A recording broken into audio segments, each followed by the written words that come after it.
One of the most influential books that I have ever read, The Six Pillars of Self-Esteem by Nathaniel Branden.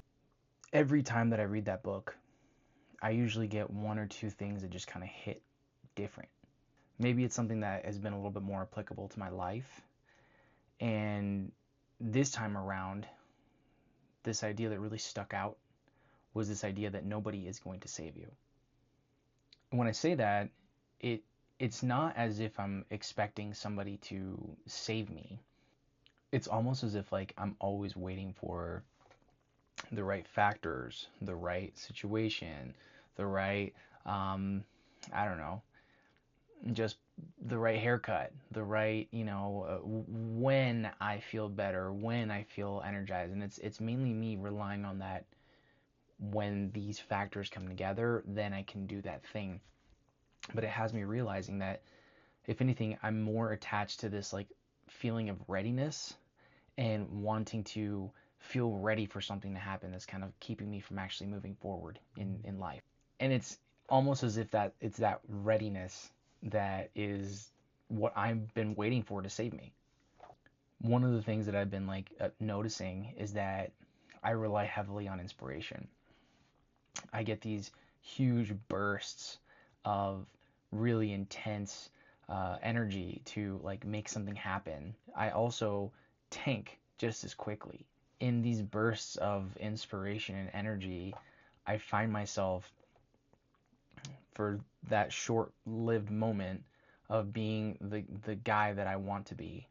And I'm understanding that maybe it's not the inspiration that is the problem. Perhaps it's me just requiring inspiration before I act. At the beginning of the COVID lockdowns, I had lost all three of my jobs. I was a bartender and a server at like three different establishments. And I distinctly remember the feeling of feeling like I'm scrambling to pay my bills with so much pressure on me. It's almost as if I felt like because I had already survived a very traumatic event, my stabbing, that like I felt like God owed me like some relief. Like it's almost as if like I had this indebtedness that God was gonna just like make me an exception because of all this like suffering and pain and healing that I had to go through that led me up to that point. And really I was very stressed. I had a lot going on, but nothing changed the way that I expected. I thought that some sort of synchronistic situation would come in and just swoop me away and like make things better for me, selfishly speaking. But the reality is that that didn't happen.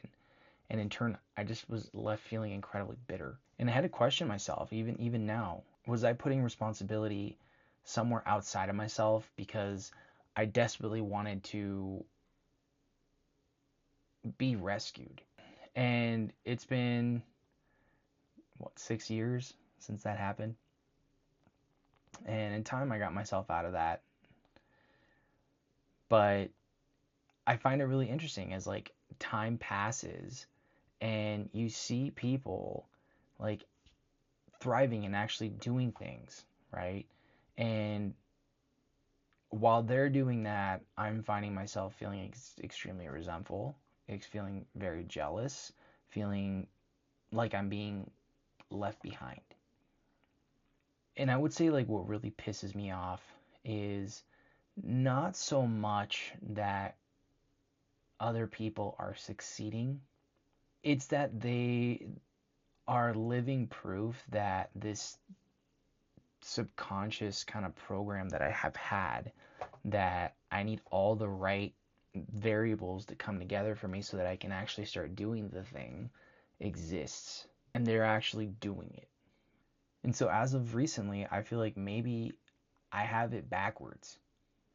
Maybe confidence doesn't have to come first. Maybe motivation doesn't have to come first. Maybe readiness doesn't have to come first either.